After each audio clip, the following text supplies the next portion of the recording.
Hello বন্ধুরা, আমি সমাপ্তি চলে এসেছি আপনাদের সঙ্গে আরেকটা রান্না শেয়ার করব বলে। আজকে আমি পটলের দরমা তৈরি করব।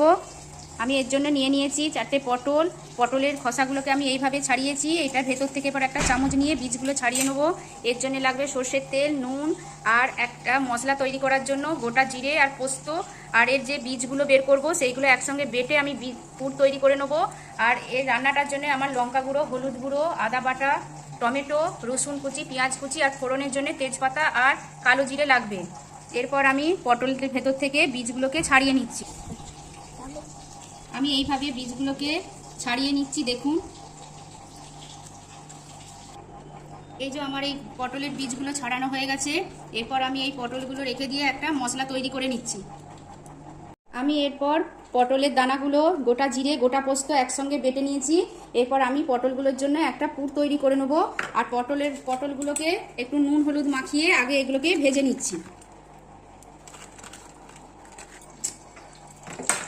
পটলগুলো এরপর আমি কড়াইতে দিয়ে দিয়েছি। এবার আমি পটলগুলোকে একটু ভেজে নেব। পটলটা আমার হালকাভাবে ভাজা হয়ে গেছে। এরপর আমি তুলে নিচ্ছি। এরপর আমি মশলাটা তৈরি করে নেব। এরপর আমি মশলাটাতে একটু চিনি আর অল্প একটু নুন দিয়ে দিচ্ছি। দিয়ে মশলাটা কষা কষা করে নামাবো। আমার মশলাটা তৈরি হয়ে গেছে, আপনারা দেখুন। এরপর আমি মশলাটা তুলে নিচ্ছি। নিয়ে এই পটলের মধ্যে আস্তে আস্তে একটা চামচ দিয়ে ঢুকিয়ে দেবো। এইভাবে আমি মশলাটাকে এক এক করে কুড়িয়ে দিচ্ছি। এরপর তেলের মধ্যে আমি কালো জিরে আর তেজপাতাটা দিয়ে দেবো। তারপর পেঁয়াজ কুচি, রসুন কুচি দিয়ে একটু ভাজবো। এরপর তেলের মধ্যে আমি টমেটো কুচিটা দিয়ে দেবো। একটু নাড়াচাড়া করে আদা বাটা দিয়ে দেবো।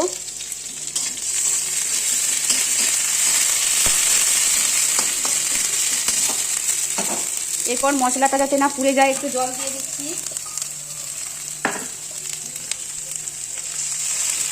এরপর আমি হলুদ গুঁড়ো,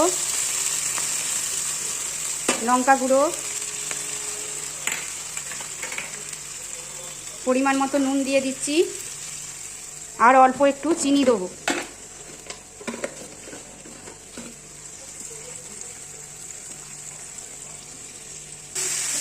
আমার মশলাটা কষানো হয়ে গেছে।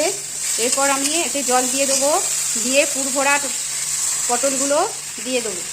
এরপর আমি পুর ভরা পটলগুলো দিয়ে দিচ্ছি।